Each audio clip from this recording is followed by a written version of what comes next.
vote le même, le numéro 30. Oui, mais là, ils disent si le calcul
Dans mon sac.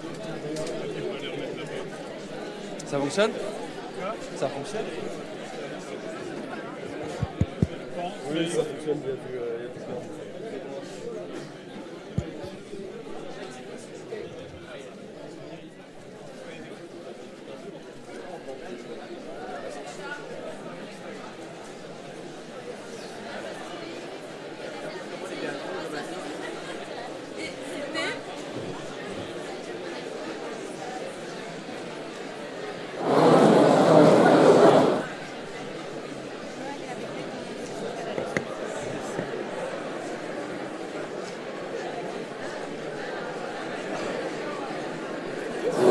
À tout à l'heure. Et désolé. Hein.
T'as réussi à rentrer, hein?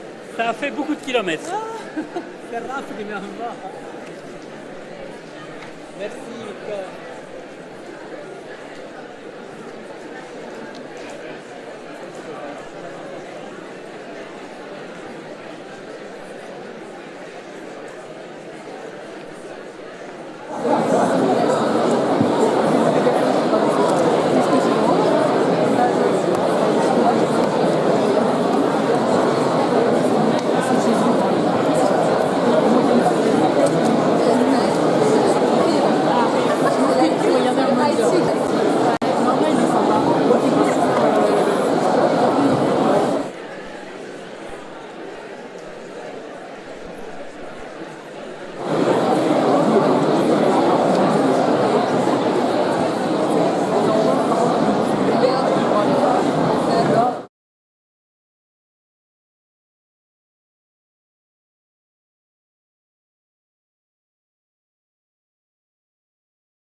Alors, c'est pas tous les jours. On voit cet auditoire victorieusement aussi rempli. Et on va vous dire qu'on est ravis de vous voir aussi nombreux. Alors je sais que vous n'êtes pas très bien installés pour certains d'entre vous, mais je pense que la soirée en vaut la peine parce que ce n'est pas une conférence qu'on va écouter ce soir, mais deux, et des personnages qui ont marqué l'histoire de l'architecture et qui continuent à la marquer. Et ces deux conférences, en fait, elles s'inscrivent dans un projet de convention que nous venons de signer avec l'université, la Japan Women's University, dont Satako Shinohara est la présidente. Et on est ravis de pouvoir vous annoncer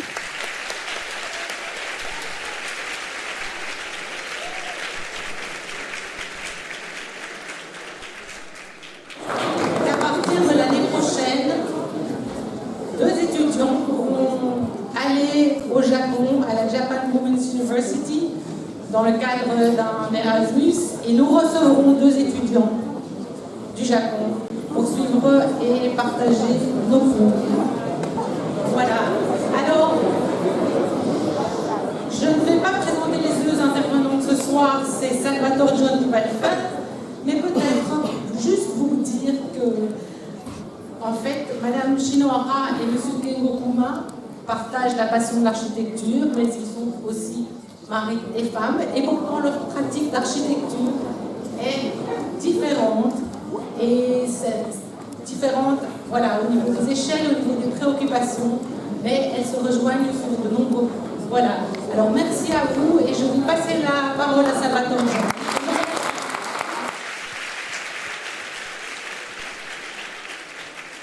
Merci.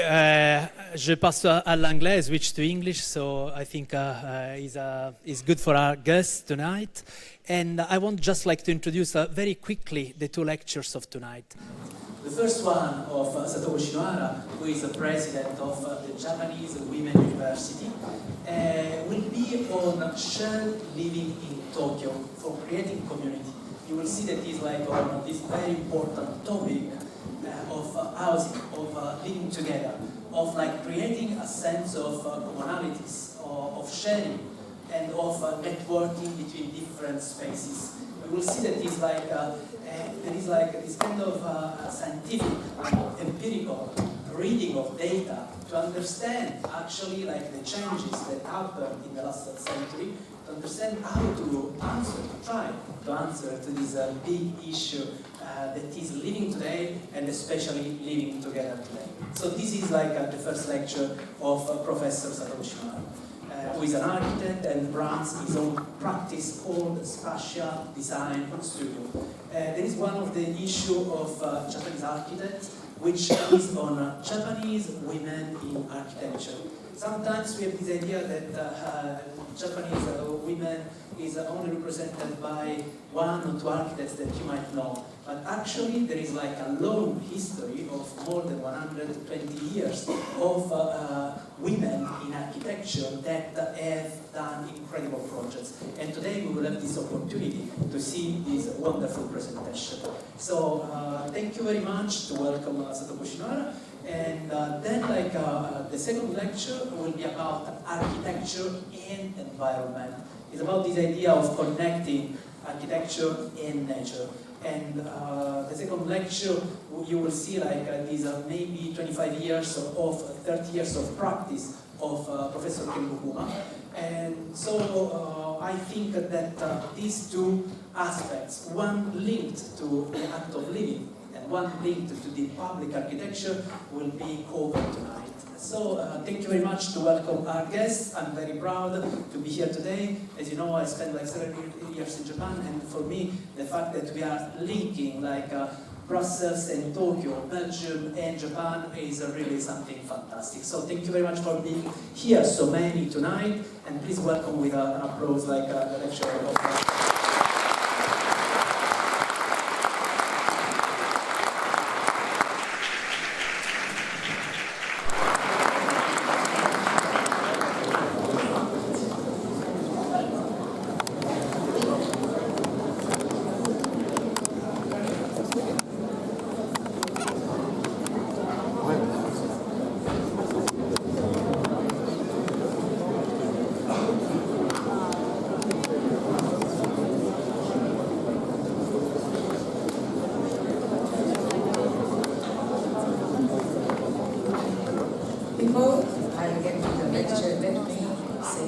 words of thanks. It is a great honor for us to sign just now, today, an exchange agreement between Free University of Australia and the Japan Women's University. We also pleased to conclude an agreement between the faculty and the Graduate School of Architecture of UMB and the Faculty of Architecture and Design of JAPU, including the student exchange. Really nice. Thank you very much. And I would like to express my sincere gratitude to all members who has contributed to the signing of this agreement. Thank you so much.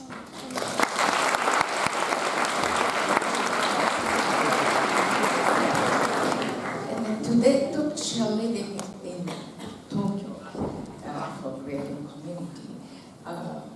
Maybe 2 projects in Tokyo shall living. However, before this topic, I would like to give you some background of Japanese housing, especially after the war, Second World War, we call the Pacific War. And more than 50 years had already passed since the end of the war. Even at that time, the housing shortage was very serious because most major cities in Japan were destroyed by bombing. Many people were living in a poor environment like this, especially in big cities like Tokyo. And after 2 or 3 years, 1960s, 70s, 80s, government provided this kind of housing complex. And this is housing complex in Akabane, not so far from the Tokyo station. It's a good location, and this was built in 1962. This, at that time, this public housing complex was so advanced. The structure was made of RC, reinforced concrete, and each unit had a flush water washing toilet, bath, and very functional kitchen facing big window, big south window. It's a very good for women. And most of units were planned for young families. And so this kind of the public housing, we had 2 important issues. One of them is fire, because at the Second World War, most of the building, the houses, especially housing, made of the wood. It was so easy to burn. So the government decided to build all housing by RC, reinforced concrete. And next issue is the privacy, because all unit, most of the unit for young families. And several years ago, there are so many kids there like this. And however, more than 50 or 60 years has passed since people moved into this housing complex. The situation has quite changed. The residents become older, and there are many single dwellers in high privacy apartment.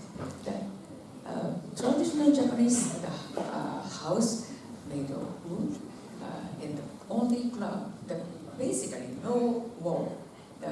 The small rooms were divided by the very light sliding door made of paper, no privacy. However, this kind of new apartment divided by the RC wall, and each room has a wall. Now it's very normal. However, at that time, very different from the traditional Japanese house. But that kind of change. First station is no problem. However, more than 50, 60 years has passed, and, too much isolated from others. So this kind of social isolation is now a pressing issue in our country. Okay. This list shows the change in the size of household in Japan. The number of one-person household has increased sharply in recent years. Now it's around 40% of all households single dwellers, almost 40% of household. This graph shows almost same situation.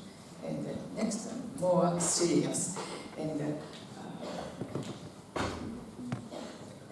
20%, almost 20% single men over 60 don't have a relative person to single men who are over 60 old talk with no one over the course of 1 week. And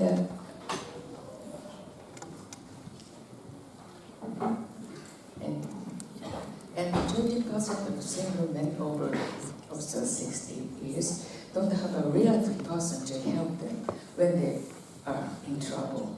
The problem is isolation is more serious among men than among women. It leads to loneliness. This is very characteristic published Kyoichi Tsuzuki. It's very famous photographer. Tokyo style is very famous one. And he focused on the very lively, the single but lively life, the lonely guy's life. However, basically, single dwellers, elderly single dwellers has problem. And in Tokyo, 23 was very center of Tokyo. There are around 4,000 solitary deaths a year. This without solitary deaths means this without this kind of already I said isolation is most serious issue. And this graph shows that the number of recent solitary deaths. And of course, the elderly person is very serious, but this is not only elderly person. 2/3 of them are over 65 years, but 1/3 of them are under 65. It is a phenomenon across many demographics, from the young to the elderly. For men, many times for men, the number of increase dramatically after age 40. This is one reason I want to propose share living to live through living to the people who live alone.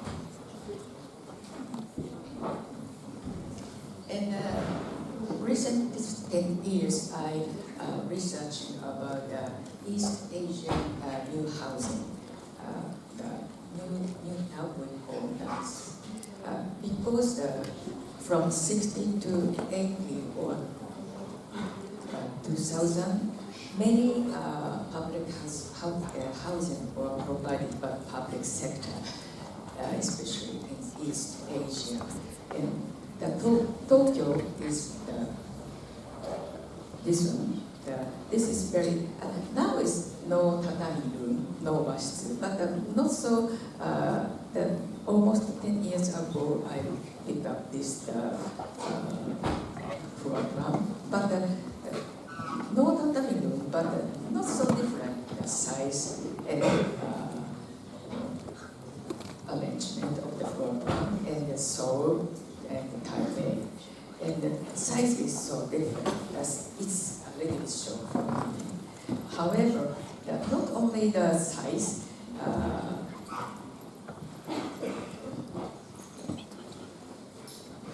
Seoul and Taipei, access from the living the room. This is the still keep the social space in the unit. However, in case of Tokyo, the living room here is the end of the hallway, very private. So we cannot see that the social space has disappeared in Japanese apartment compared to other two cities. In the 1970s, these apartments for singles emerged. These were small units, around less than 20 square meters, sometimes 70 square meters. However, with a kitchen and bathroom always in the unit. In other words, residents did not have to share anything with anyone. We call this kind of apartment for single, one-room mansion. When I was young, most young people wanted to live alone in this kind of one-room mansion. Our generation usually grown up with some brothers and sisters, some siblings. So we didn't want to be bothered by anyone after we start to live alone. Plus, we still have our very big house in the rural side. In case I have two siblings, younger brother and younger sister, and still I have mom's house in the rural side. But my son is only one child. Yeah. So not only my case, now being an only child very common. And already I said the size of household is shrinking, becomes smaller. There are many people living alone who have no relative with family. No relation with family, relative and neighbors. Our children's generation has not had this kind of the network from child. So if they live alone in this kind of the one-room mansion, they could become too much isolated. This is another reason I would like to design the shared living. And around 2000 also, the number of shared living units began to increase in Japan. And many were renovated from family detached house or family apartments. Some were just very bad with family apartment divided in a very small private room with a little or no common spaces. And we wanted to design a building for shared living from scratch that include rich communal space for their communication. We published this shared living house, the visionary. And from now, I will talk about shared Yanaicho in the first project for us. And here is this yellow triangle point out our site. This is Roy Emperor's the palace, not so far from Emperor's house. And it takes maybe 20 minutes by car. And this is the map of Edo era. Edo is our name of Tokyo. From those days, the center of Tokyo was divided finally. So this big site, this is the showroom, and this other big space, other big site, the property of Feudal Road, And the others, so small, the property you can see. This was the kind of the lower class official public worker. Yeah, they are living around Paris.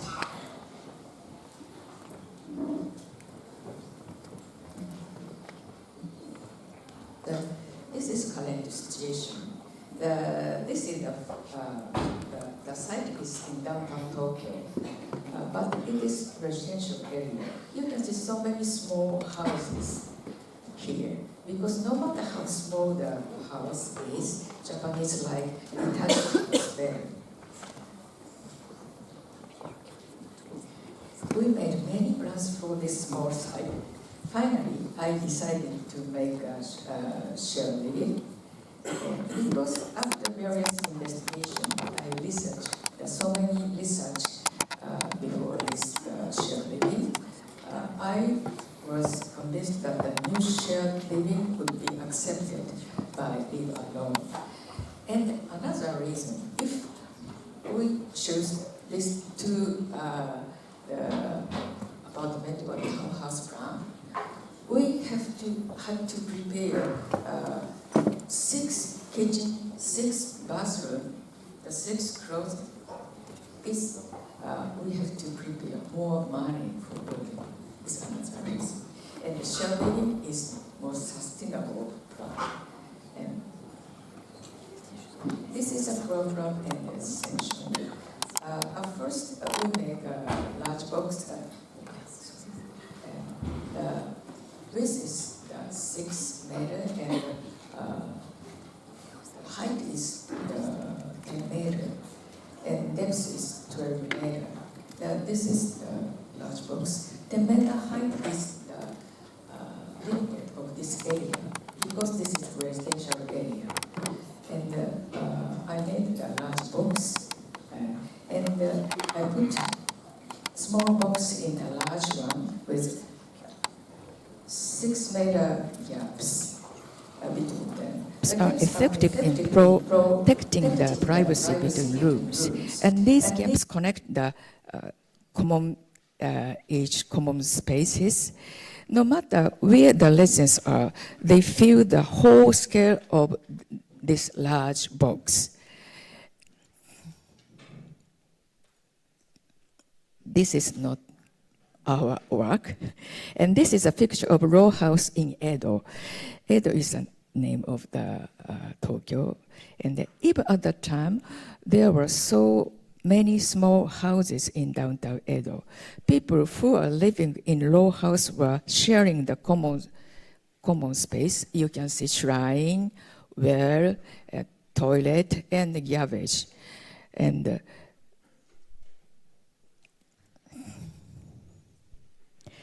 there were this is row house, and you can see some big house.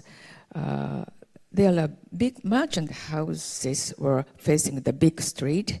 Behind them, there were small row houses. This is a very basic structure of Edo city.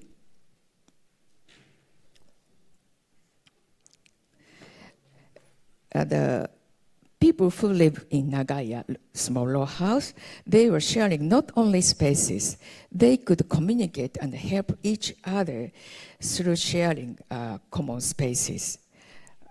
We can understand that sharing in the common space a very traditional idea for urban small housing in Japan.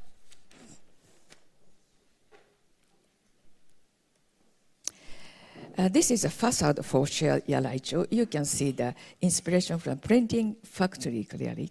Shared house usually for just a place to be shared by residents. But this shared living, I want to open also for public sometimes.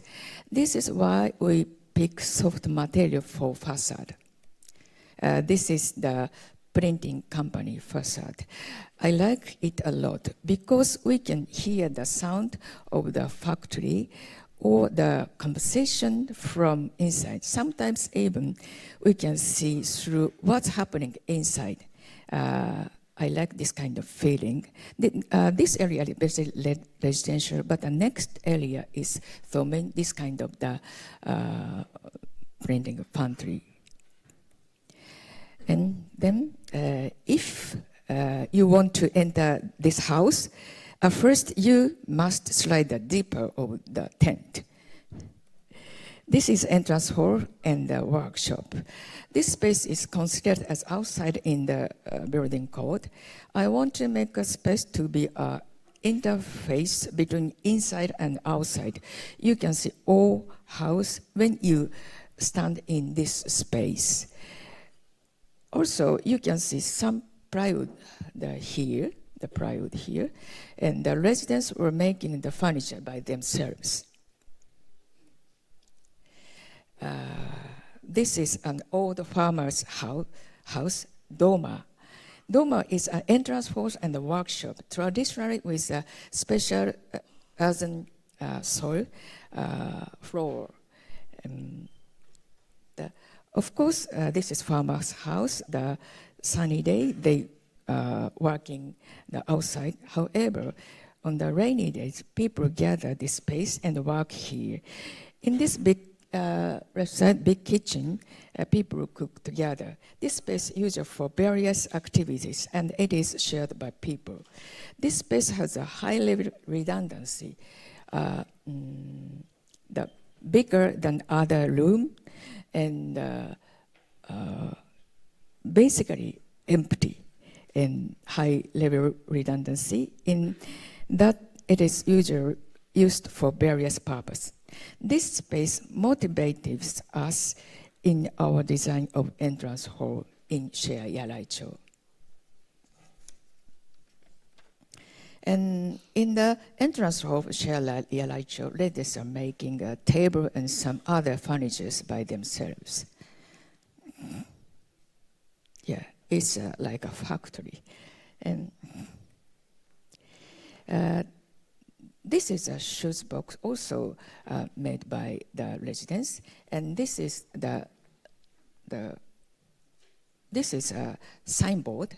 When the residents come in and go out, he or she has to move their name cards, nameplate from in to out, out to in.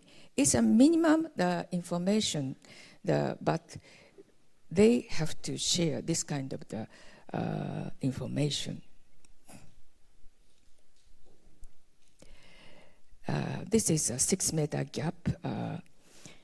It is very important the space for architect because by this the 6-meter gap connecting the hall or the common space. However, for the residents, good storage space. And also the bookshelf residents made by themselves. They are sharing some books, a magazine like this, and go upstairs from first floor to second floor. And this is common kitchen. And you can see all of the dish and the cup and the cooking utensils, and they are sharing all of them.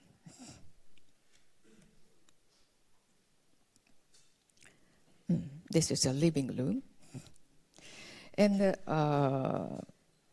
in the first half year, they have the meeting every weekend because they had to manage the all housekeeping by themselves. They have to discuss about that. Now, more than 10 years later, residents has this discussion when they need to. Of course, the residents here have changed over the past 10 years, but many of the rules that were established here has been carried over. Usually, they communicate with each other through internet, but I think it is desirable to have a face-to-face meeting once month or so. Yeah, list for sharing of the housekeeping. And this is the private room. I didn't prepare the closet and shelf, that kind of the detail. However, each private room are well organized by residents like this. This is bathroom and laundry. This is the rooftop. The rooftop is an important shared space for residents to be alone. The shared space is not just for the gathering. It has been 10 years since Chair Light Show was completed. Although the first residents are no longer here, the bond between former residents continue to exist. Sometimes we gather the rooftop or other open space. And always the guest room is full occupancy especially for foreign guests. I found that this kind of the shared living is useful not only for Japanese single, but also foreigner who want to stay especially in short time. The Salvatore John Sensei is many times stay here. Yeah, and you can stay.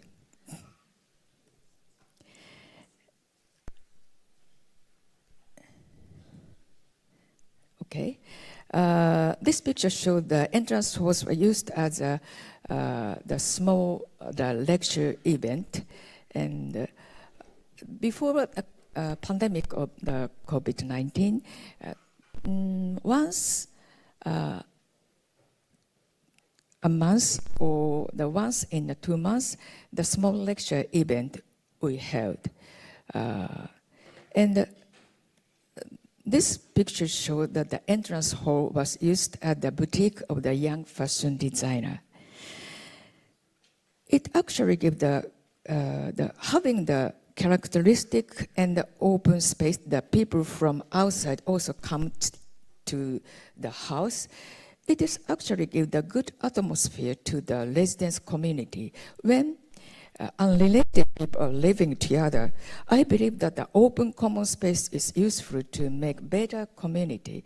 If they don't have open spaces like this, they would have stress in too much close space and too much close relation. I think this kind of open space very important for especially for the residents, I think. At the next project,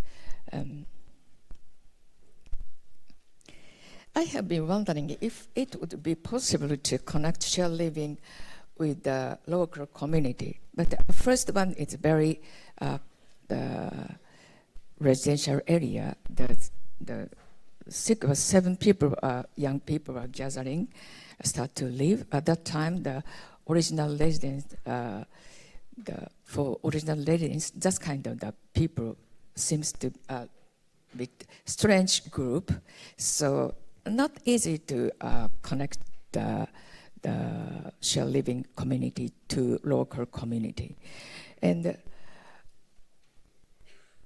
in modern housing planning, houses has been designed to be residential and not mixed with other uses. This is one reason. This is very difficult to mix. And as a result, residential area has become lonely, boring space that are empty during the day night. Nobody there. And also the aging of residents in residential area is also a major problem for local community. In Tokyo, ground floors are often created simply as a residential entrance, even in condominiums facing major street. However, I think ground floor is very important to connect the shared living community and the local community. And Chair Tenjincho, this is Chair Tenjincho, not so far from the first one. This building has more diversity than the Chair Yaraicho. in one building, I prepared the commercial space and co-working space, shared office, and the floor used for the shared living.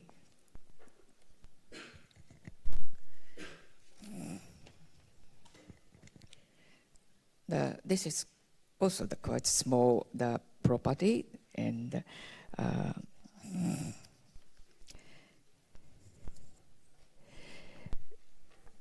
the first floor I decided to make the first floor for the pizza restaurant.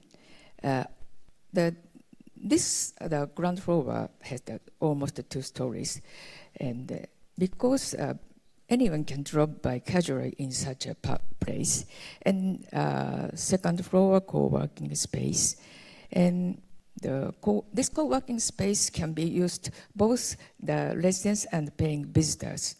And this is the cross-section on the building. You can see it is basically made of reinforced concrete, and each vertical section of the one unit made of the concrete inside the steel structure. This is the ground floor, and then we can make this kind of the structure.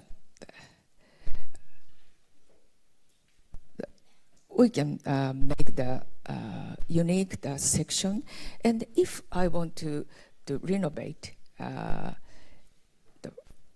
I want to big a room instead of the small room. It is not difficult, and then we decided 2 stories RC structure, and the steel structure, the middle floor.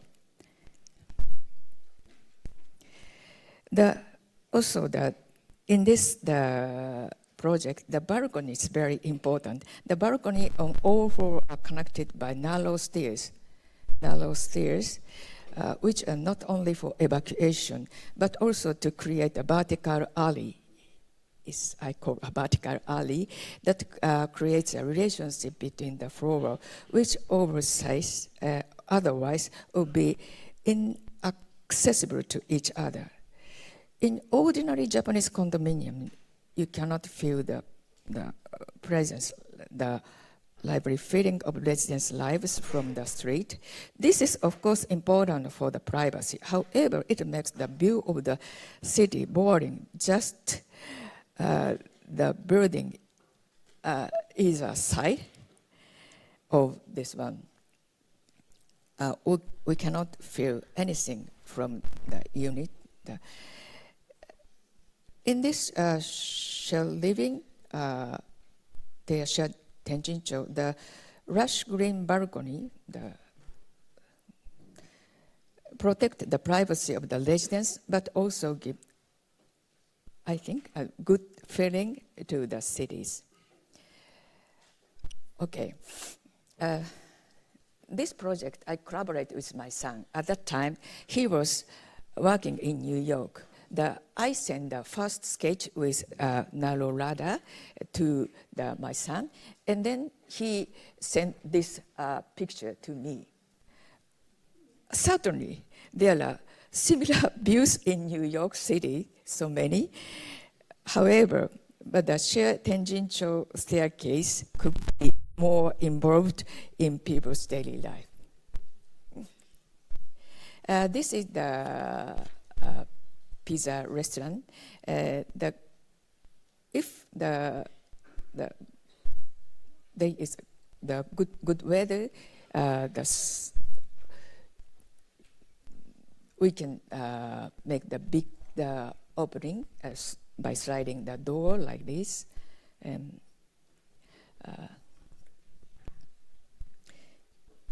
Michelin People Gourmand. Okay.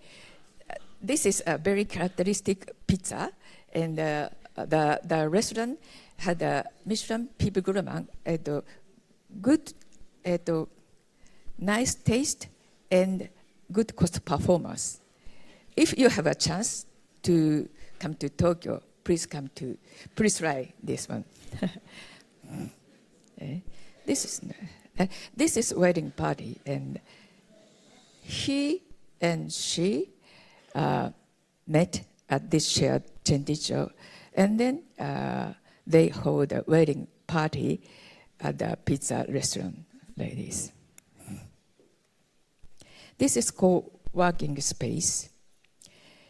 Sometimes we had a small lecture like a shared Yaraicho, and this is the kitchen and dining and living room. And this kitchen, the 2 or 3 person can use this kitchen at the same time. This is a very important point, the design for the shared living.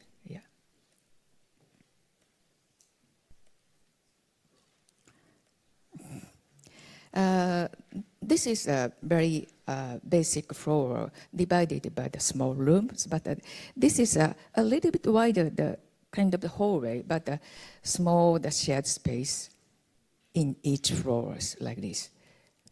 This is the private room, and this space is a little bit bigger than other small room. The size is 12 square meters. This is almost 40 square meter. And now we use this space for the guest room.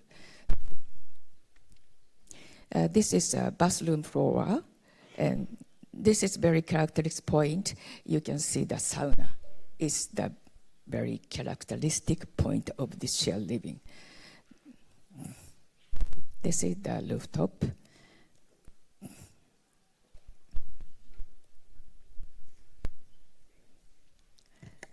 Okay, I'll check the time. あと何分ぐらいですか？あと5分です。Okay. Okay. Now we're some shared living designed, and this is the Tenjincho, and this Yaraicho, Tenjincho, and my office. All of them are walkable area, and of course some renovate project here.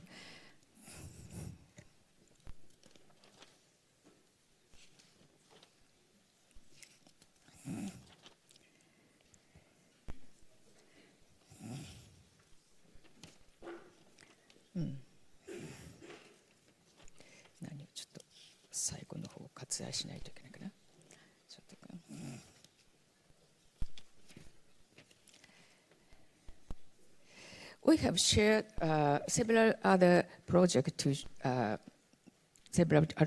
on this map, including some renovation project. Most of them are within the walkable distance of our office, I said. While supporting the community of residents in this shared house, sometimes we use the open space like the Doma workspace or co-working space. Sometimes in the restaurant, we host the event for share house residents and friends and neighbors. Because our hope is that shared living will create more connection that extend beyond its building. And then we put the design some new or renovation shared project in this area. Thank you so much.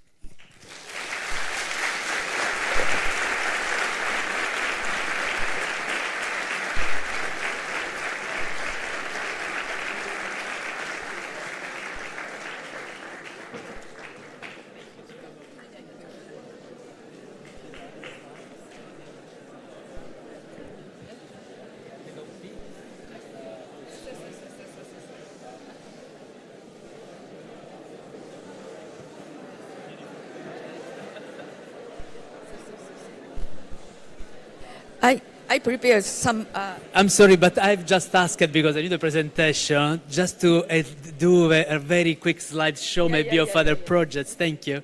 You can see these other projects that Satoko has been doing. So this bar is a wine shop like in Tokyo. You see this renovation. On the first floor there are some rooms. There are like these villas, Sankaku Villa in Yamanashi, also that is part of this network place. You can see always people staying together. No, I know. I mean, like I've been there, so that's why. And some other like sharing space where you see these casual aspects of life. Another wine bar, a co-working space, a shared living space. And then like at the end, like there were like some insight about how to share life together with other people.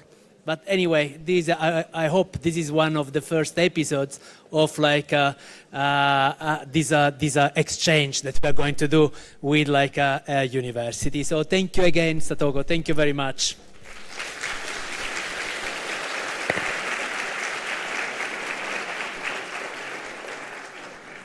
And thank you for staying in your 45 minutes.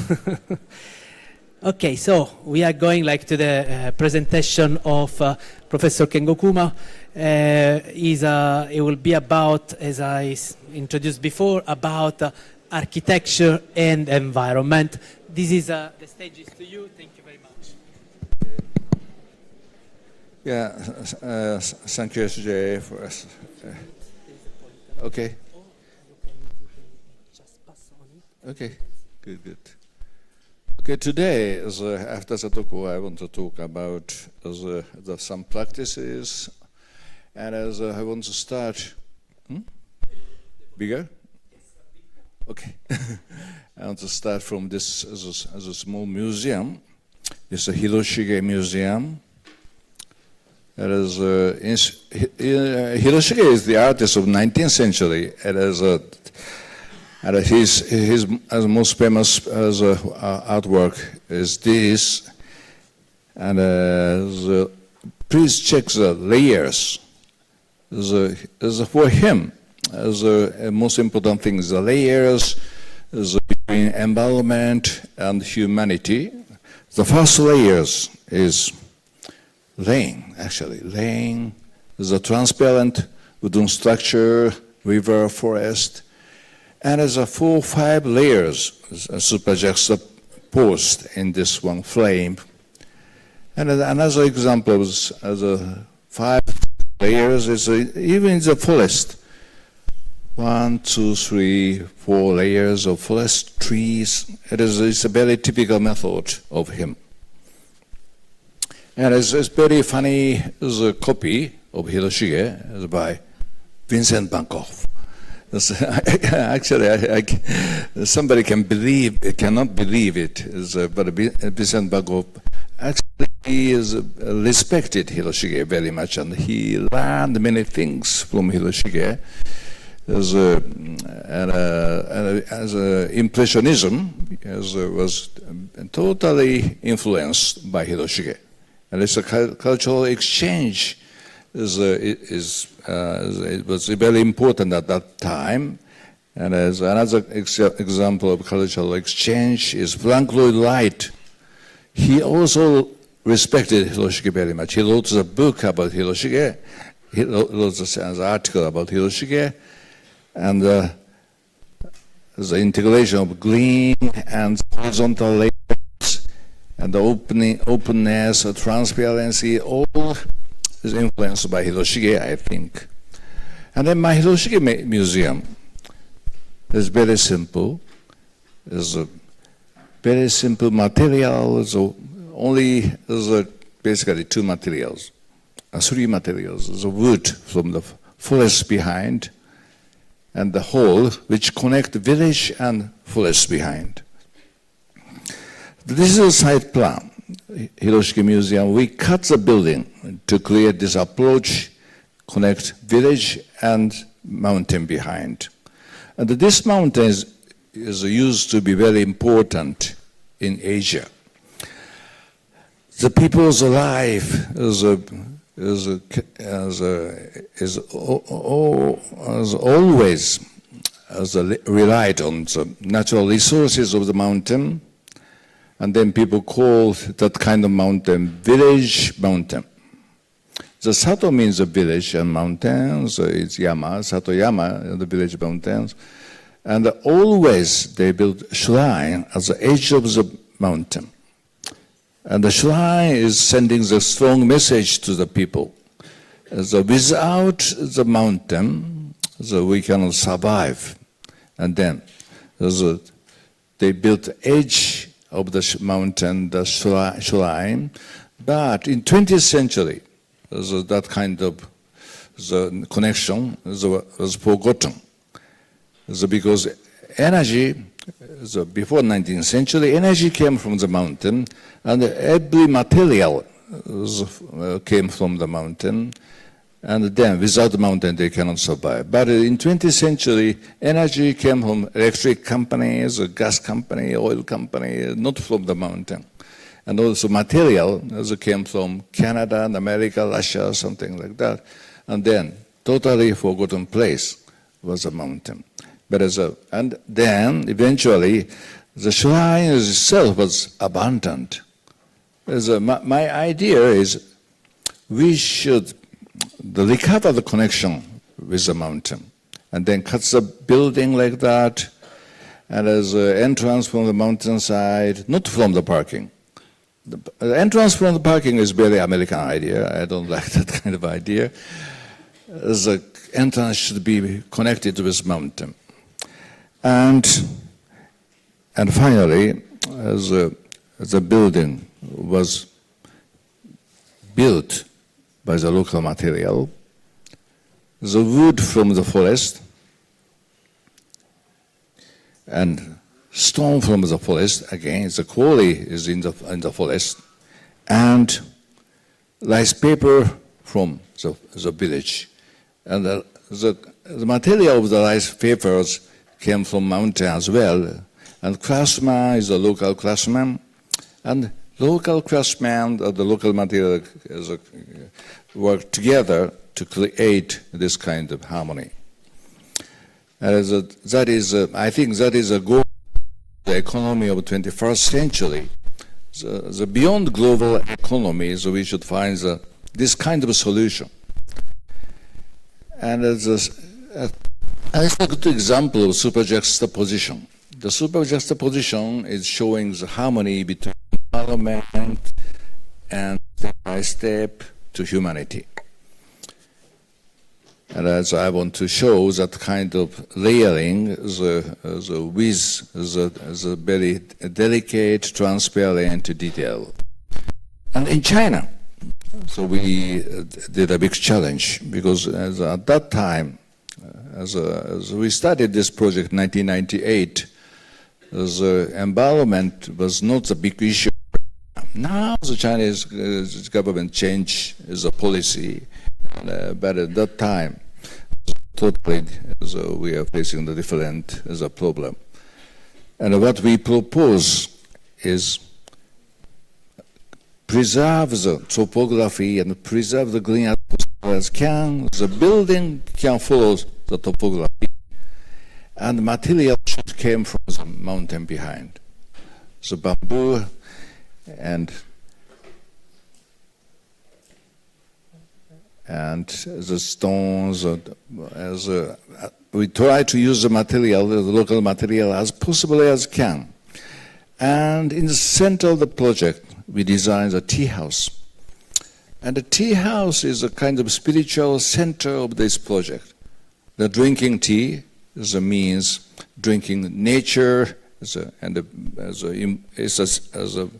a symbol of the harmony with nature and our human body, and that this sacred place is only for drinking tea. And as Europe, I also want to show this kind of harmony, as with the natural material in it. It's a small project in Italy. The detail came from the Japanese traditional joinery system. The joinery system, maybe you know, no nail, no metal. It's only the cutting, only by cutting, they can assemble that kind of unit. And as a fix and a finish. And so I asked Japanese carpenter to cut. So in Japan, we brought the material to Italy. And the Italian student and the Japanese student, maybe SJ, worked together. and finally, the student complete the project by themselves.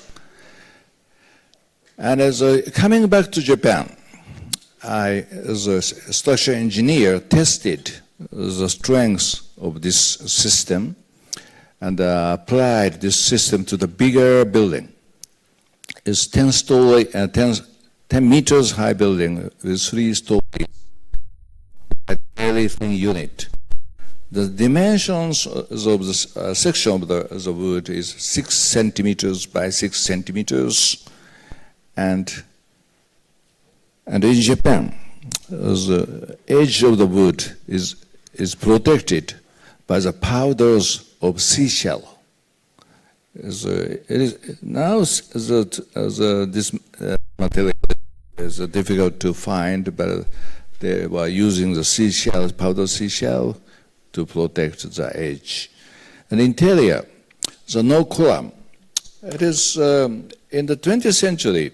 The system of 20th century is a flame system, but this is not flame system. The small unit, small particles are assembled together to create this kind of unity, and also the small unit was used for the shelves, and every single element is same and very consistent.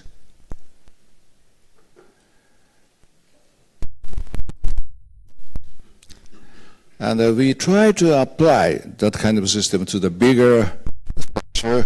It is a wooden bridge in Yasuhara. And this village is used to have the beautiful forest, but the forest is disappearing, and then because the abundant forest is not healthy, and abundant forest is not rich. And the most important thing for the forest is natural circulation. So use the wood and plant it again. And the most healthy cycle is 60 years. So for cedar, 60 years is the best cycle. And so we were working together with this village for 30 years. This is the bridge with them. And the bridge is also used for museum. This is covered, and then we can have the exhibition space in the village.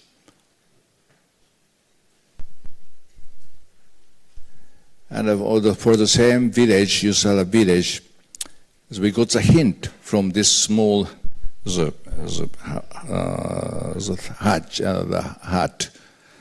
The thatch was very important material for forest.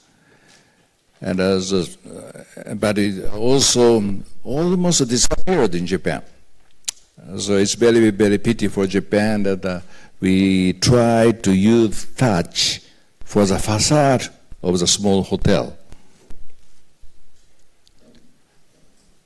So this is the detail of the facade. And luckily, we found the very experienced craftsman, thatch craftsman. He's more than 70 years old, but without him, we couldn't achieve this kind of quality. And for the same Yasuhara village, we designed the library, and as a household, as a elderly, as a people's house, and kindergarten is here. Elderly, kids, and the library are working together. as a wooden structure. And as a most successful as a solution for this library is this floor, as a no shoes, and then the kids and mother can enjoy the space like that.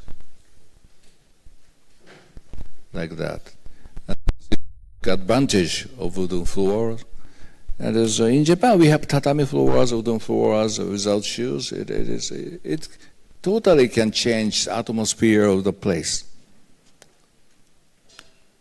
Those wood the structures is supporting the roof. And as for Starbucks, we did one project. This is a location. The Dazai Temple is one of the important shrines in Japan. The shrines are torii gate, and always this is also the typical shrine at the edge of mountain. This is another village mountain, and edge they built the shrine, and the main approach and the Starbucks is here.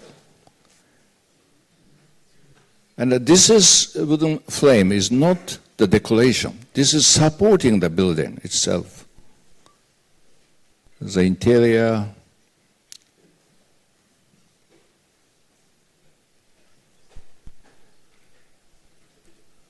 And we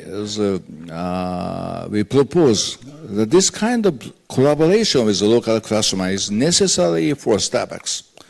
Even for the global chains, the collaboration of the local material and craftsmanship is very necessary, we proposed.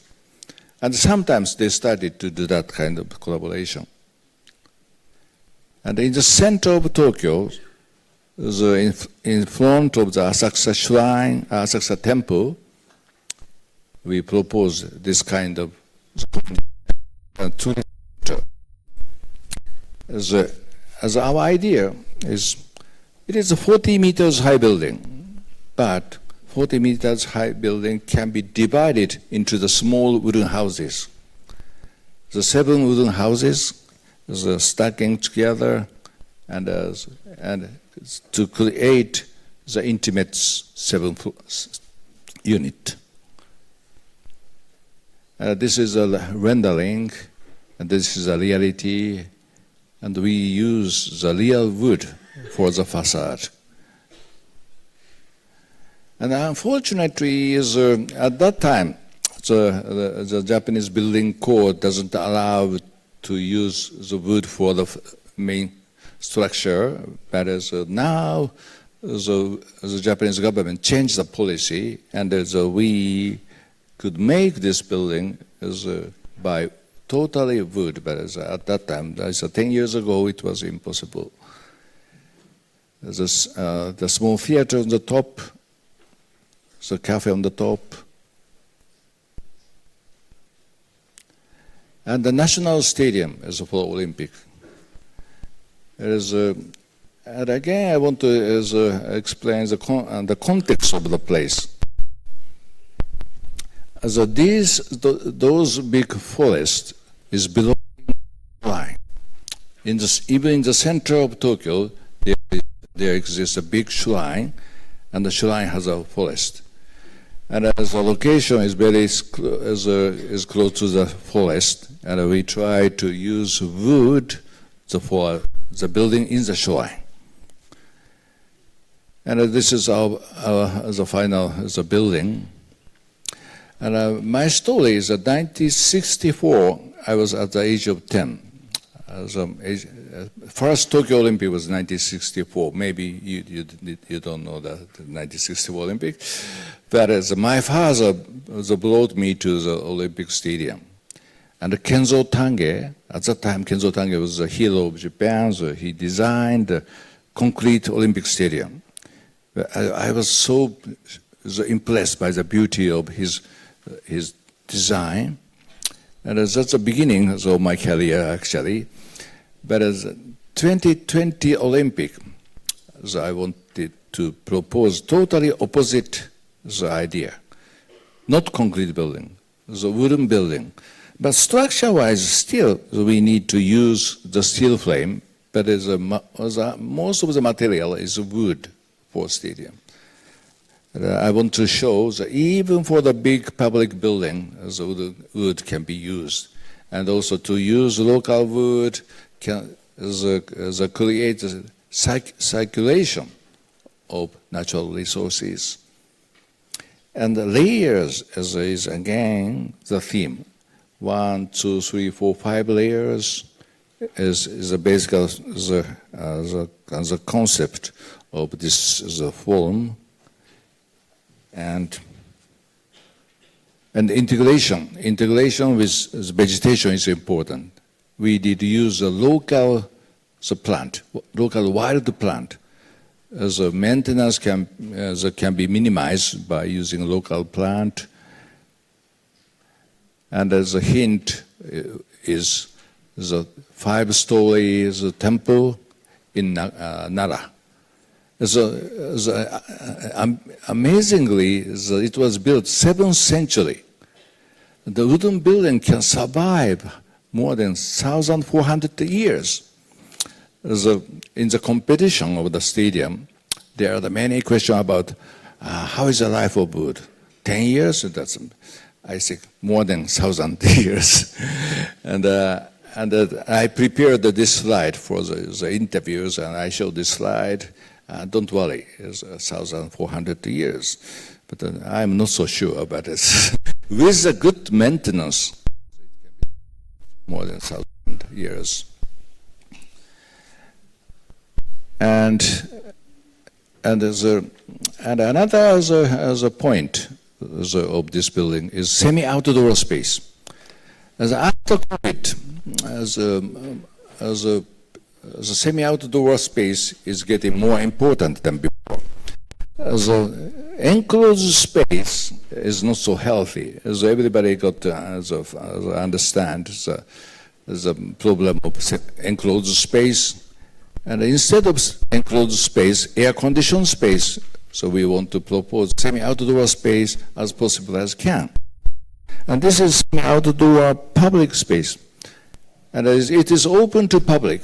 And normally the sports facility is very enclosed. So when sports event happens, people can get in the building, but without the building is totally separated from the city. But these states have this semi-outdoor space. It's open to public, and people can enjoy this space. Nighttime, people can date here, and sleep here. And the sleep here is a little bit problem, but it is a new type of public space in the city. And this is the seat that we designed.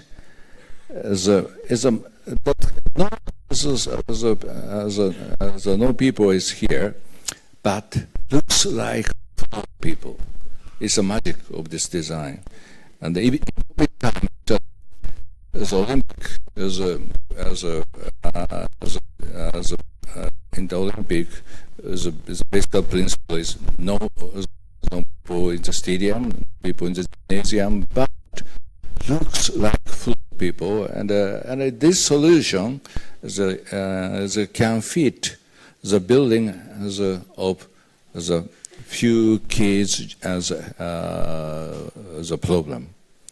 The few kids is the biggest problem in the society, especially in Asia. Is now the Korea, the China, the birth rate is dropped drastically, but it can be the solution for. This is another example of the magic.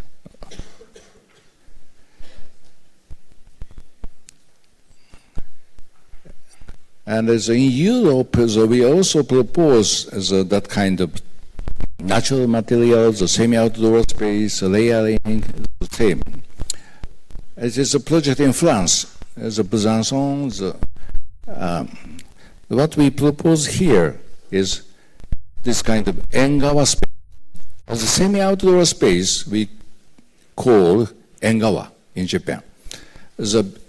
Between building and the gardens, so we always have engawa space. And engawa space is very comfortable because it is semi-conductor and protected, but still we can feel nature, and there's no air conditioning, and there's a very energy-saving solution. And as we propose the engawa space with biotope and as a reflecting point to the city. And they like our idea, and they are enjoying this space very much. And it cuts the building to create connection. Connection and the filters, super juxtaposition, and that kind of methods. And old building and a new facade. It is a new project in Paris, Players Station. It was built for the Olympic, actually. The Saint-Denis Stadium, the main stadium, is just there. The Olympic Village is just there, and we should complete before Olympic. And what we propose for the competition is stadium as a park, the all covered by greens, and this people can. This is many trains, and but we reconnect this side, and the other side of the city. And the biggest problem of the railway is the separation of the city, but we try to solve that separation and isolation.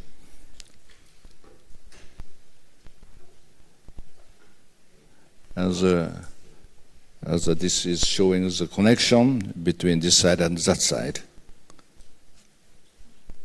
This is the atrium. And originally, we invited the Belgian artist, Stromae. You know Stromae, for the artist of this space. But we had some meetings, but finally, he couldn't continue this project. I'm very, very sad. He's a very nice guy. And this is the final interior of the atrium. The old wood, and Macron's came to the, and this is a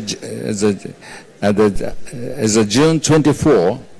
The June 24, he was facing the political disasters, but he looks very good, always laughing, and I respect him. In that kind of tough situation, he is still laughing. And as Olympic, as a torch relays, using this space. And in America, it's a Portland Japanese garden. And as we bring some Japanese idea, transparency, layers, super juxtaposition, and green roof, and the merging to the environment. Totally the full open.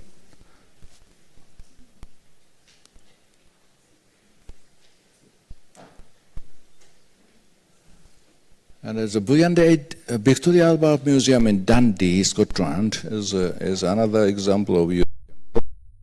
In that project, we didn't use wood for exterior, because the theme of the project is sea cliff. We push the building into the sea. The sea is just there, at least at the bottom of the river. So we push the building and to create the dialogue between nature and man-made things. This is a man-made sea cliff,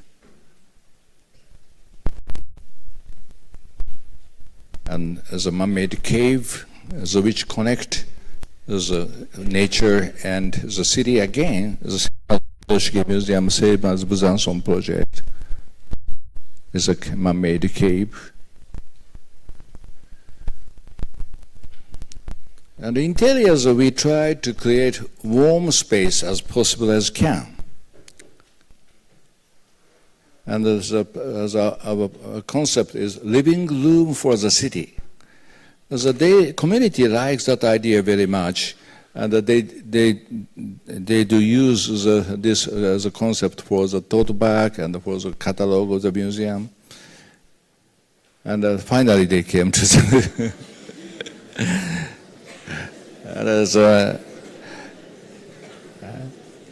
and she speaks a lot. He is very quiet.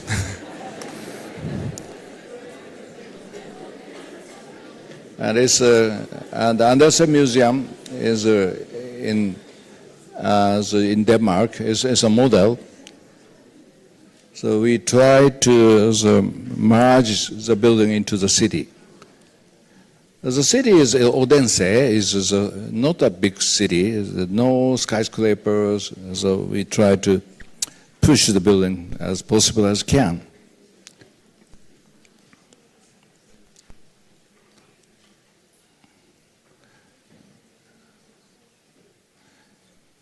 And the plants grow so fast, and there's already, after 2 years, so we can have this kind of, it's a beautiful landscape.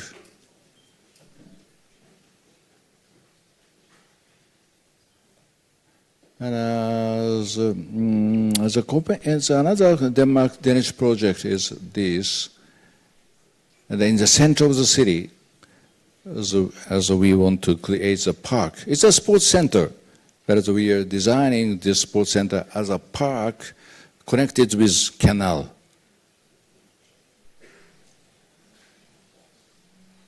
This is under construction. And this project in Portugal, Lisbon, they just completed the last month. This is a site plan. The Gulbenkian Museum is the existing building, the existing building, but we propose the new building, but not building, just semi-outdoor space, Engawa. Between gardens and existing building, we propose Engawa space, in-between space.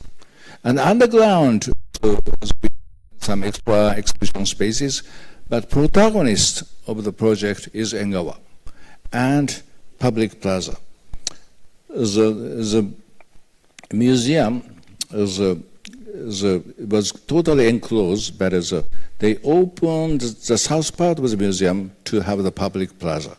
And the Engawa is the space in between, and the public plaza is also space in between. And by adding that kind of spaces, connection can be realized. This is a rendering for the competition, and this is a reality. And we did use a local material in Portugal. It's a white ceramic. So white ceramic is in Portuguese buildings. There's many beautiful white ceramic tiles. And we worked with a craftsman as a ceramic worker, and also proposed wood. And the local wood in Portugal we selected is ash. And this is the entrance of existing building, and this is a new building we add. And structure-wise, this is very thin edge. The big wooden board looks like floating on the gardens. This is my idea. Because in Portugal, the ship is very, very important in the culture of Portugal. The first the Europeans boat came to Japan is Portuguese boat. The 1427 Portugal came to Japan, and the exchange between Europe and Japan started by the boat of Portugal. And I want to remind the history of cultural exchange by using wood. And this actually, after the opening, this semi-outdoor space, this hangar space, is very, very popular. Every day, more than 3,000, 4,000 people are coming here. And at night time, they dance in the hangar space. And they bring the DJ to hangar space. And this is a very good idea for the museum, I think.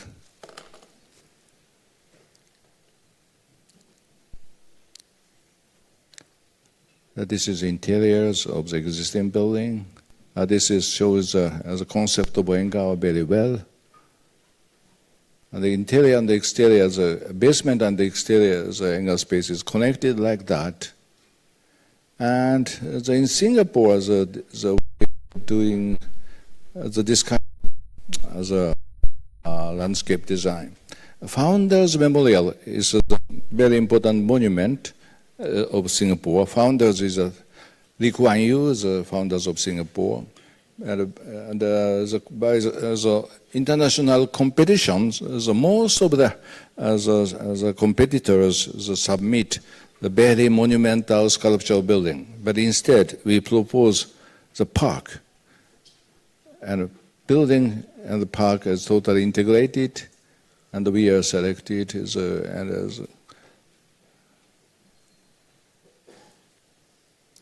And besides those big projects, in the last chapter of my lecture is a small project. We are working with students to do this kind of challenge. The Casa umbrella is one of the challenge with students. And it starts from the joke of Japan. Casa umbrella, the casa means umbrella in Japanese. Maybe it's difficult to understand, but casa umbrella is a casa in Japanese. And the Milano Triennale invited us to propose the refugee house after disaster.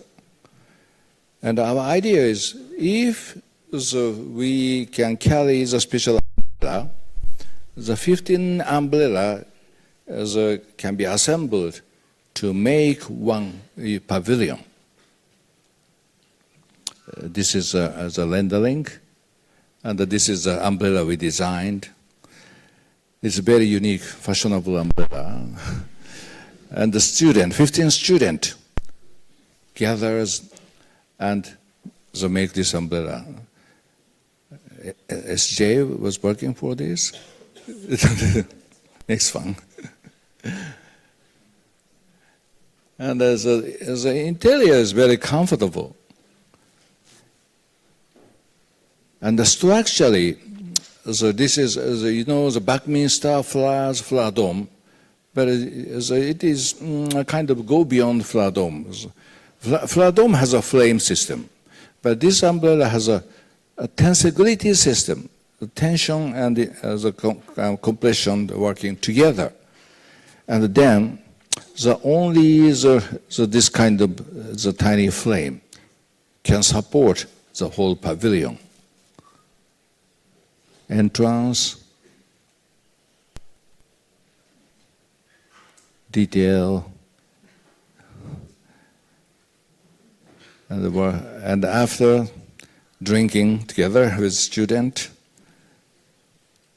and the 15th umbrella can make the house for 15 people, and 15 can stay in the house, drink in the house, and it also can show the new type of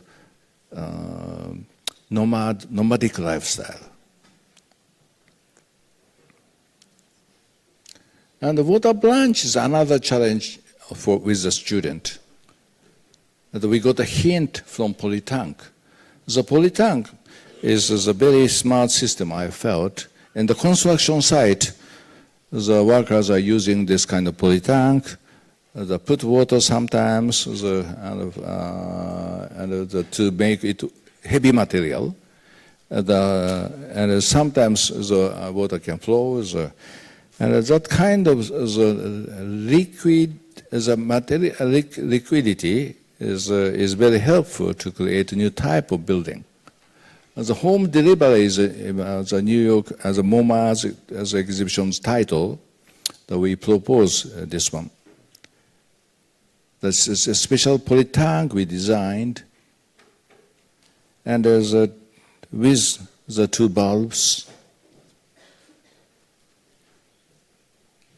and we can have the water flows in the wall and in the floors in the ceiling.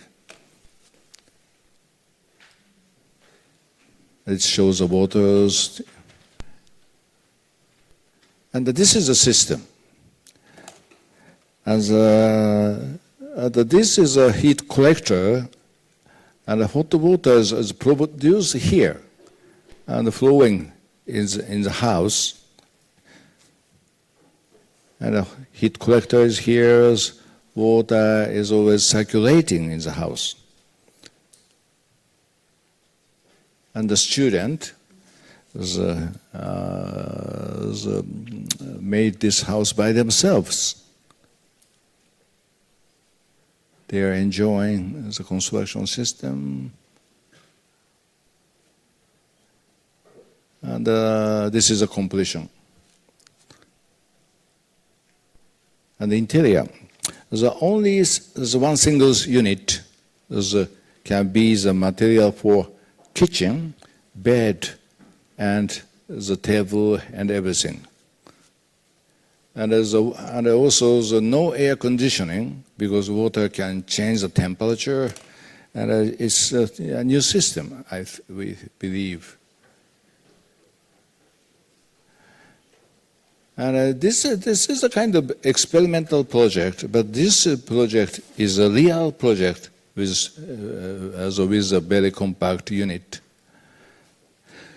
This is a wooden trailer house. And the trailer house itself is an invention of the American 20th century, very connected with the car as a mobility.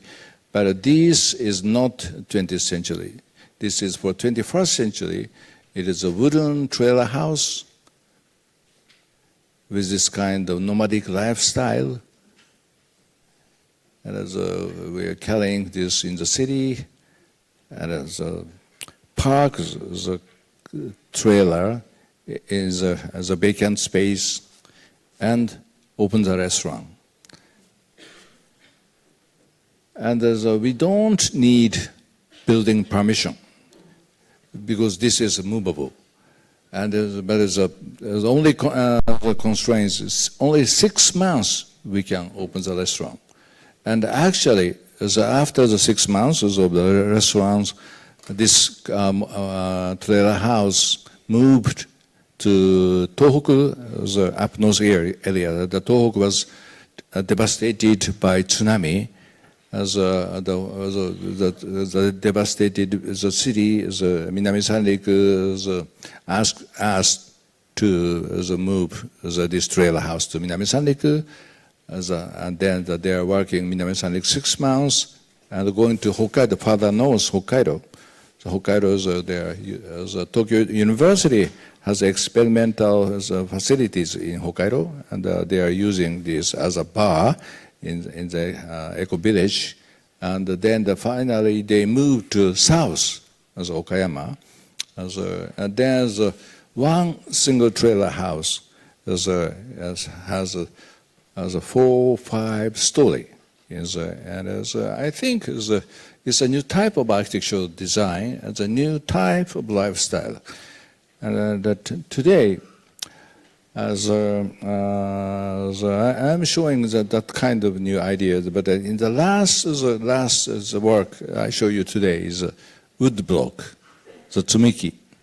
The tsumiki means wood block. And in Europe and in America, the wood block is the block.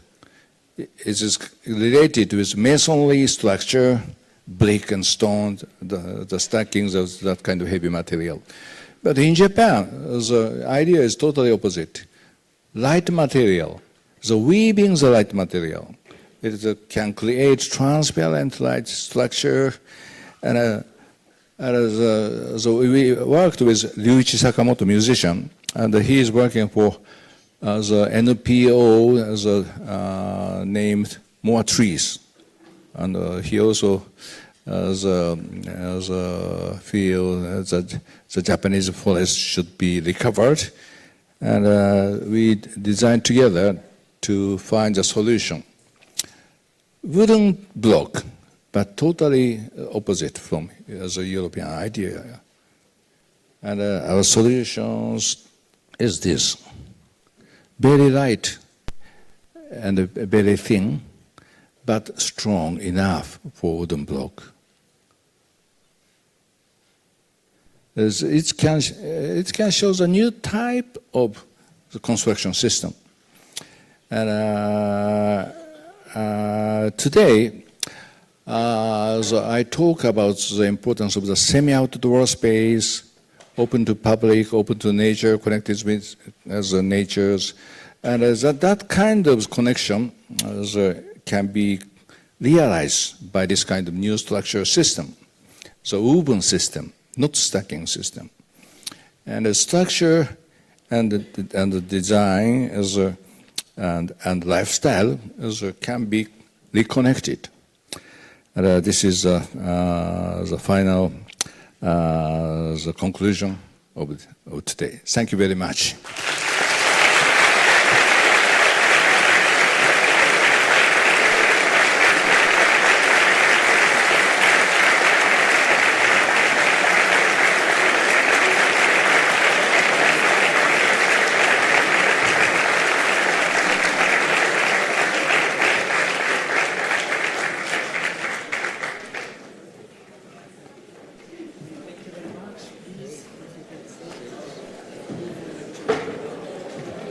Merci à Kengoku, merci à Satoko Shinohara pour ce soir. Geoffrey, si tu veux venir, peut-être.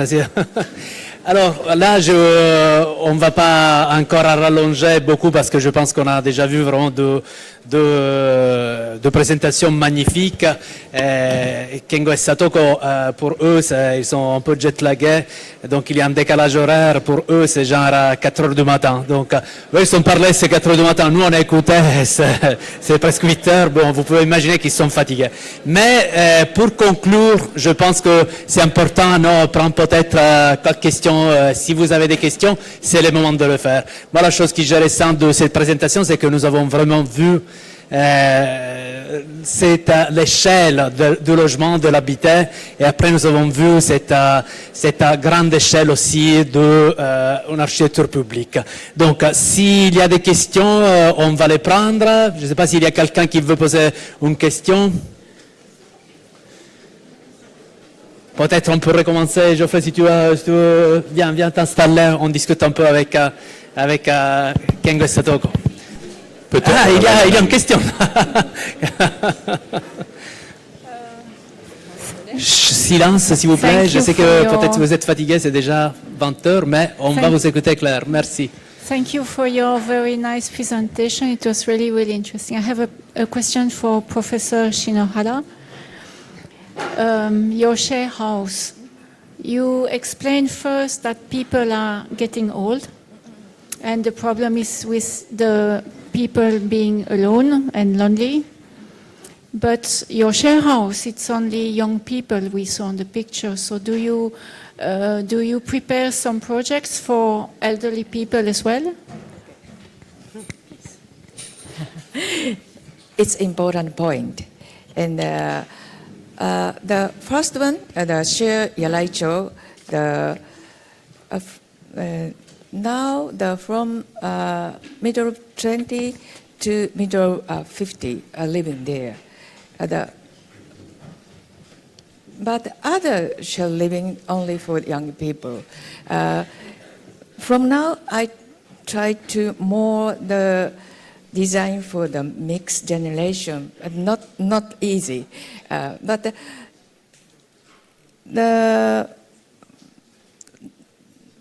my age, the elderly person don't want to share anything. However, the young people, some people who have the experience for the shared living, the situation becomes the change. I believe. Thank you very much for your question. I don't know if there is someone else who wants to ask a question. If there is someone else, please.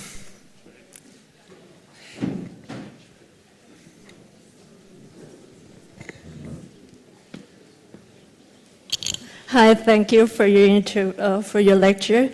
This was a pleasure. So now is a question for Kuma. So much of your work reflects a dialogue between tradition and innovation. So particularly in Japanese architecture heritage. So how do you balance preserving cultural identity with the needs of modern functionality? Especially while working on the international projects?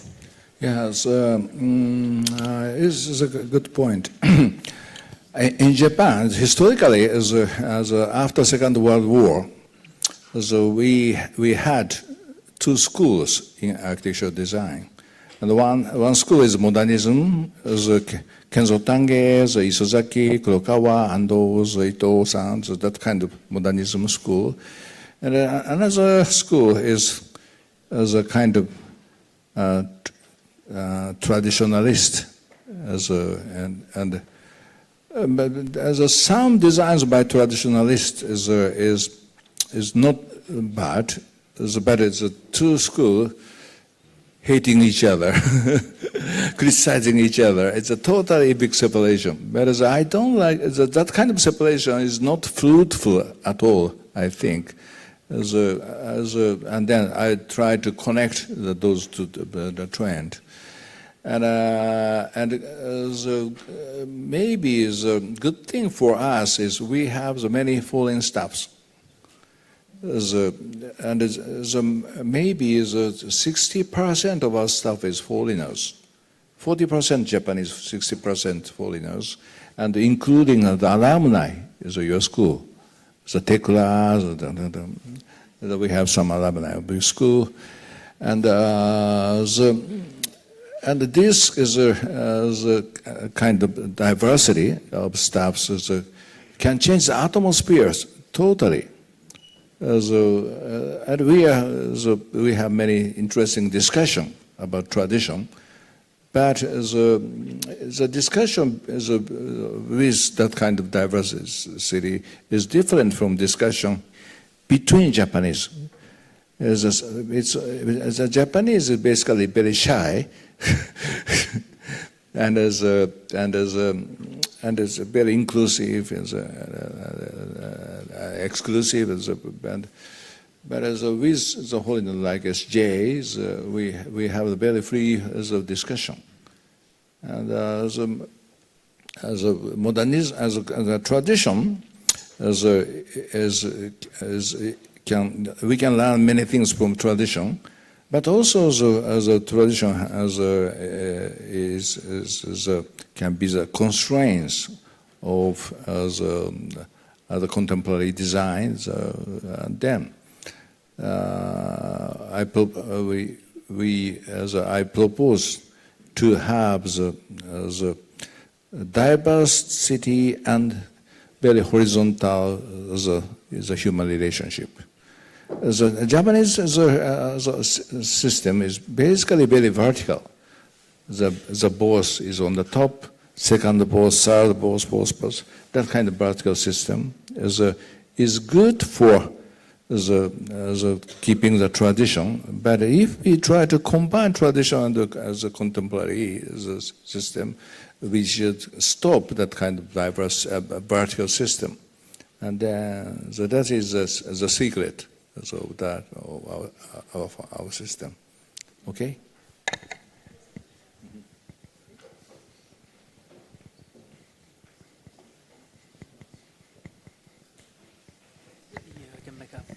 One of the yes, Tu vas, Geoffrey? Merci, Geoffrey.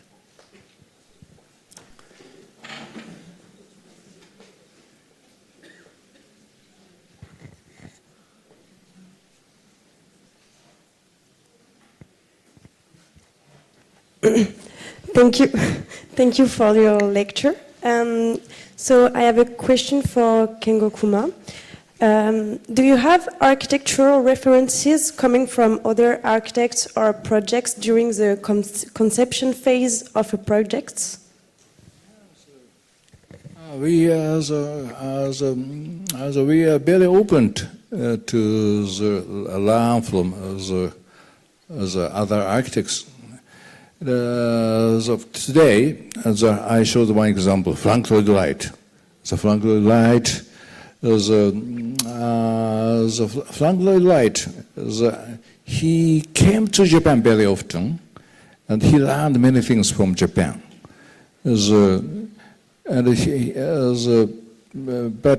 But his architecture doesn't look like Japanese. His architecture is very unique, but learn many things from Japan. So I also want to learn many things from the other architects. And again, the horizontality and the diversity is most important for design. Okay.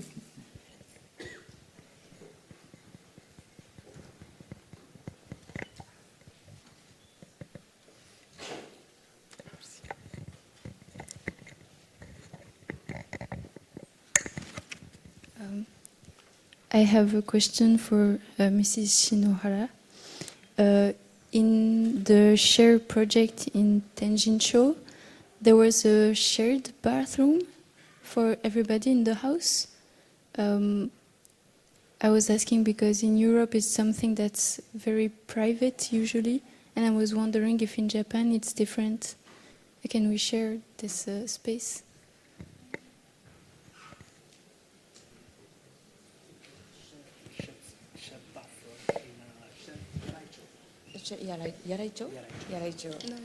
In Tenjincho. In Tenjincho. And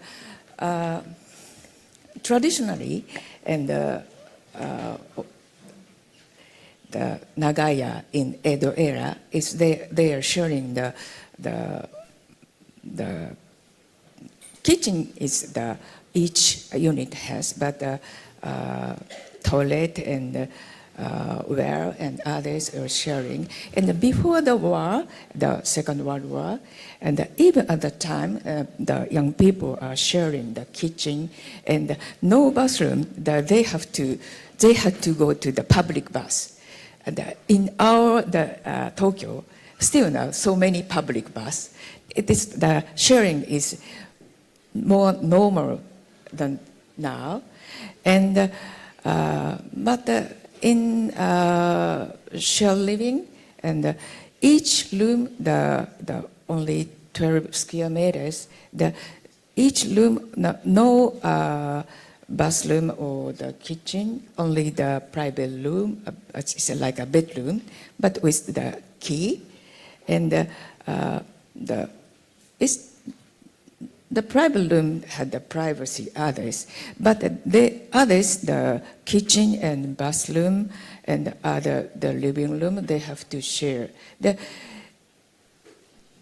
At first, I'm wondering that it is not easy, but discuss how to share, how to manage, they discuss, and then now is the no problem, but a little, sometimes a little trouble.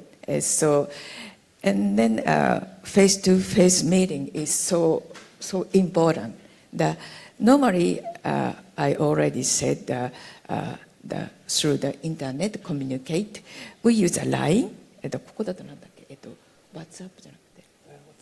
WhatsApp, like WhatsApp. The very normal line we use through the internet. However, some trouble they have.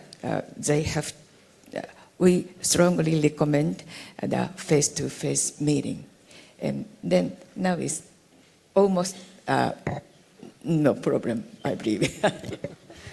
But I have to say that I use those shared bathroom. It's a radical choice in the sense that having a private bathroom is nice. Public, like to share also bathroom. I think all in Japan maybe it's possible for there is politeness or something like that. What about in Europe? Maybe possible, but it's radical choice. No, in a way. I use them, so that's why. Please, there is another question.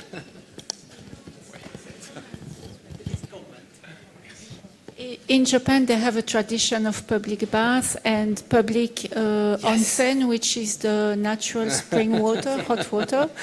So it's an institution. If you have specific, like we do city tour, they do onsen tour. And they go in every place. And if you have the chance to go to Japan, if you are not timid, you should not force yourself, of course, but you should go to these public baths. It's a place to socialize, actually. So it's something very usual for Japanese people, and they don't have the same relationship with nudity than us. We used to have them, terme in Europe as well, but this tradition of public bathroom is kind of over. Please, there is another question.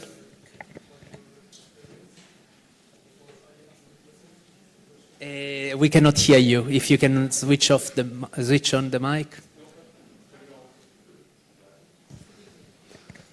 I asked the question for the two architects. By your experience, what's the best advice that you can give to us as a student? Two of them. Yes. You want an answer? Please.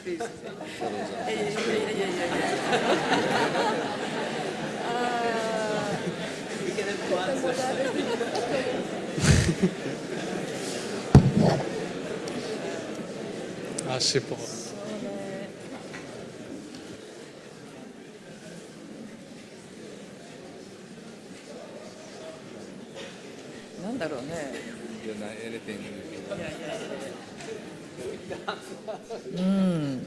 It's very difficult, the question. And of course, I was young. It is so difficult time to find a job. But I love the design, and we found the good. You should find a good friend, good partner, good collaborator, and then it's very become the energy, and. Last one is never give up. The only way to become the architect.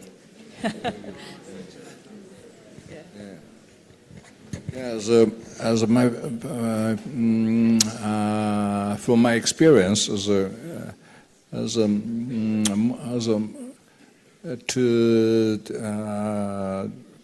trip to the different places is very, very important. In case of my student time, I did a trip to Sahara Desert, and at that time, I didn't like modernism buildings. As a Kenzo Tange, Isozaki, I didn't like that kind of building. It's honestly saying, and also. I didn't like traditional Japanese building as well. But the traditional Japanese building is in Japanese to jijikusai. Jijikusaiってのはjijikusai what you go boring and then no modernism, no traditional. What should I do? And I decided to go to Africa. And but as 2 months as I drive the car from Algeria to Nigeria, Ghana, Cote d'Ivoire, Burkina Faso. So finally, as Ivory Coast, as a 2 months drive, I visited many villages. And we did, with my friend, we did the research of villages. and talking with the people in the villages, it really is an exciting experience. And talking with others, and talking with others is the best way to find the way of communication with others. And for architects, the communication is most important. And in Sahara Desert, I learned how to talk with others, how to be friends with others, and this is the beginning of my career. Very much.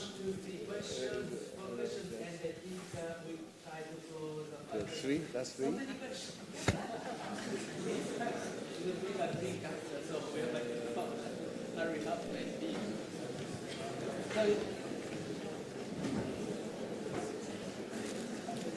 The idea is to close in 10 minutes, okay? Let's see if we can take all the questions. So the idea is that we close in 10 minutes. Can you raise again the hands who wanted to ask a question? 1, 2, 3. 1, 2, 3. Okay, please. Yes. Just you have like to. Is it okay? C'est bon? Okay. So I want to thank you for both your questions, for both your conferences. I had a question for Kengo Kuma. I feel like there's a real trust in wood and in the structures that can bring wood, and I feel like it was lost in European-style construction and also in America. And I just wanted to know where that comes from. Is it because of the two schools of architecture you mentioned before, or where does it come from? Because it's really interesting. Yeah, the wooden structure is in Japan I thought it is just a conservative frame structure, but actually it is a very flexible system. The joint, we didn't use metal, and then it is very flexible. It absorbs the seismic power. But but in Europe, the building code is totally different. I want to explain the example. As in case of the Christian Andersen project in Denmark, every joint should be fixed by metal. It's a building code, Danish building code. And also, between the wood, the separation is needed because separation separation more than 6 mm is needed by Danish code. And I was so shocked because Japan, without metal, the wood is always touching. And the touching is the basis of flexibility and absorb the power. But the separation is maybe the separation came from the idea of the steel structure system. Steel structure system always a metal joint and separation. The European code is application of steel structure to wood, but it's totally different from Japan. And I learned many things from the difference of the two systems, and so we want to develop from that difference. Thank you. Thank you. There is another question there. Thank you very much.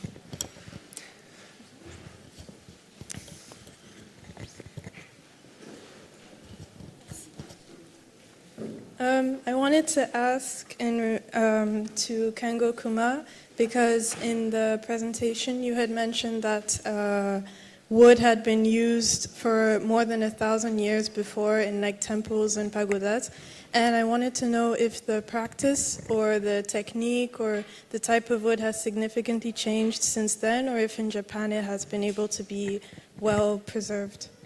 Yeah, the secret of the long life of wood is coming from mainly the maintenance system. And as a before maintenance system, people are thinking about the section of wood, and the wood should not be exposed, and the roof is protecting the wood. That is first step, but still the wood needs maintenance. And as the Japanese wooden structures has no metal joint, that means as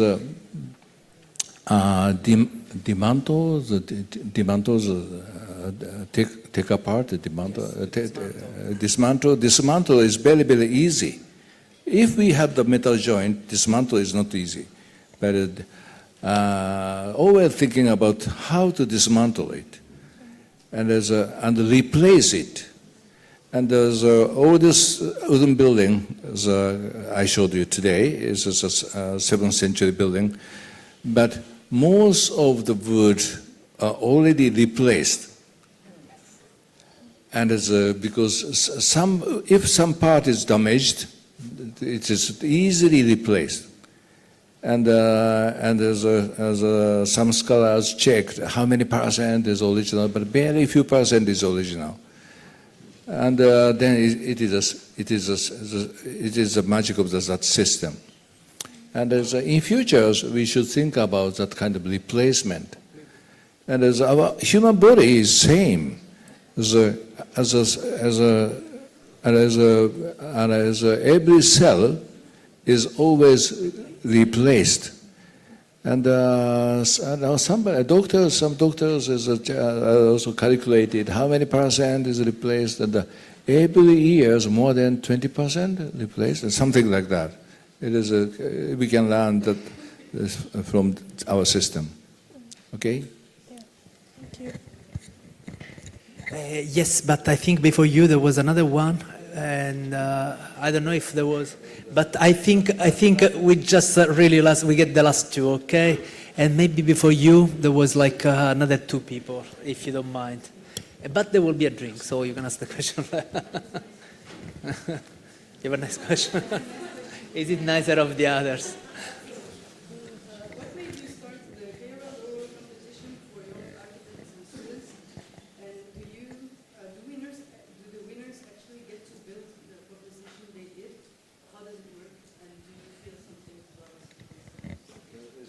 Which competition? Kerala? Is it? Yes. Yes, Africa. In Africa, yes. Yes, it's a project for the Senegal, and I was invited by Senegal, because Africa is always my dream place, but I was shocked to hear the climate change damage the agriculture and the Senegal, and the damage was very, very destructive, and as the competition, the goal of the competition is that to give the hope to the young generation of Senegal, and as a criteria is architecturally. I love the challenge, but at the same time, the community-oriented the proposal is appreciated. Okay.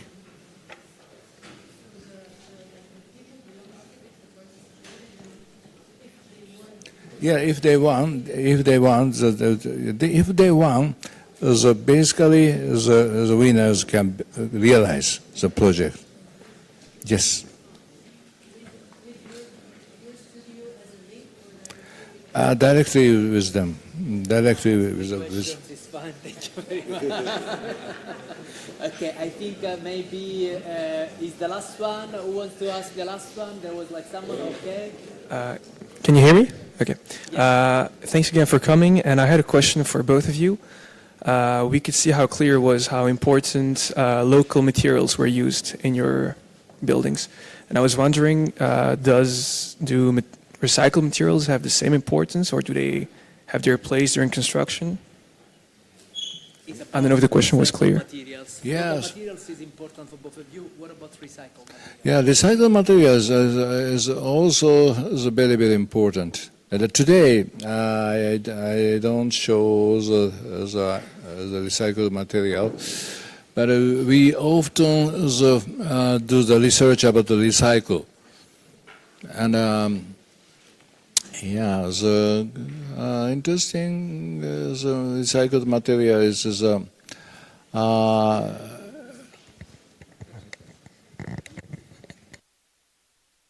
today, the one material that is recycled is, do you remember the Portland Japanese garden project with green roof? So the green roof is planted on the porous ceramic board, not on the earth, not on the soil. And the porous ceramic tile is coming from the factory of the what is factory Not used during factory, you know, like coming from the factory part of the process. It looks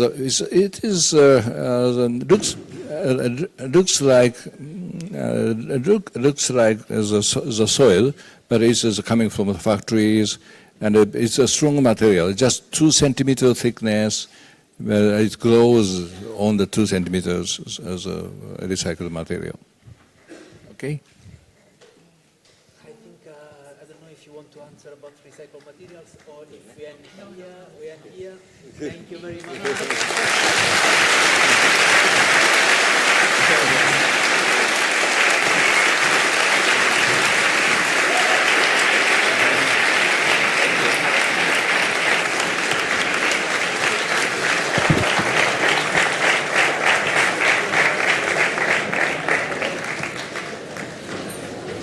Merci à tous et une bonne soirée. Il y a un drink.